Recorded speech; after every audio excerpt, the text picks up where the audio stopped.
他现如今是腰也不酸了，腿也不疼了，灵活地滚了几个圈，屁滚尿流地爬起来，护着自己的老腰，声音比被砸过后还颤得厉害。你别碰那里。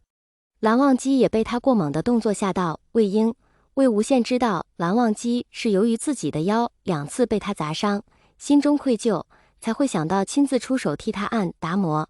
但是魏无羡道：蓝湛，你住手！放心，我好得很。你这点重量对我来说根本不算什么，我是装的，你不要信。睡觉，蓝湛，你快些睡吧。他话说得很快，如同连珠炮一般往外喷，甚至想爬起来给他耍几套拳法。还好他此时比较冷静，没真起来耍，否则待到明日，他这要当真要不得了。蓝忘机见他这般反应，也不再坚持，此刻丑时过半，确实不该睡得过晚。他轻轻摇头，也不知在叹息着什么，动手开始整理方才被魏无羡蹬得乱七八糟的床褥。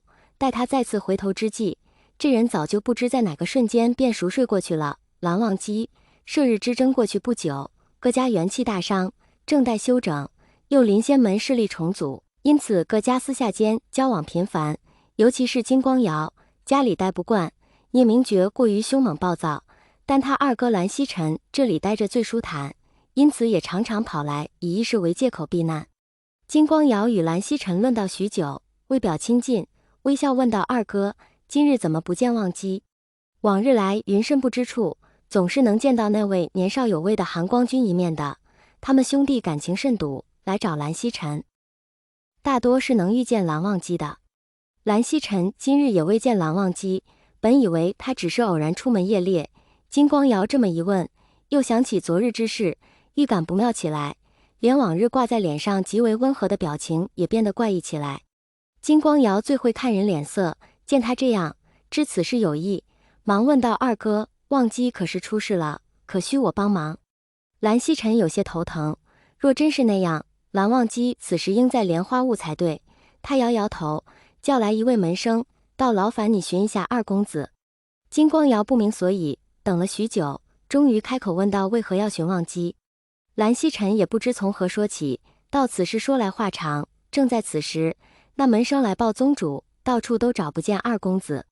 蓝曦臣、金光瑶问道：二哥，可需我帮忙叫人寻？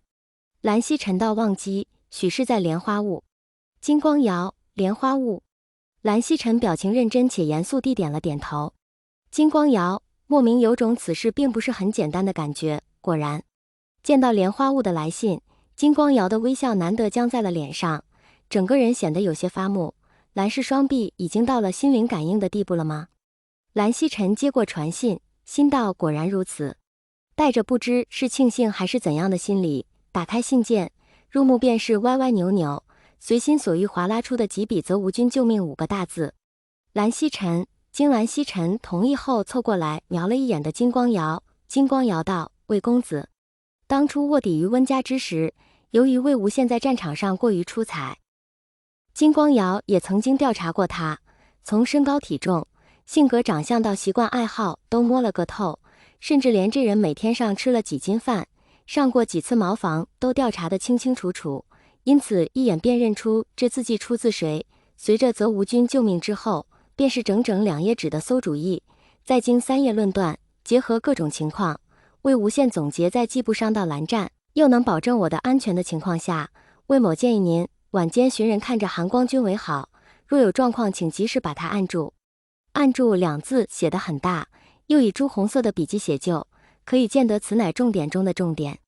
蓝曦臣无奈的点点头，当真是辛苦魏公子了。金光瑶今日实在看不透蓝曦臣，问二哥这是何意？蓝曦臣道：恐怕忘机又将魏公子砸得不轻。金光瑶、蓝曦臣道：前1日夜间，忘机明明在静室，却不知为何突然出现在云梦魏公子的房里，床榻上还险些将魏公子砸成重伤。金光瑶：此事超出了他的预想范围，费了好大力气才控制住表情那魏公子。蓝曦臣道：似乎腰部受伤稍微严重些。金光瑶：这样。蓝曦臣两人相顾无言。半晌，金光瑶有些磕巴地问道：既如此，忘机昨晚许是又掉在了魏公子的床榻上？蓝曦臣点头。金光瑶问那今日魏公子还好吗？蓝曦臣，金光瑶。蓝曦臣慌忙解释我们会对魏公子负责的。金光瑶笑得勉强这样，听上去魏公子不是很好的样子。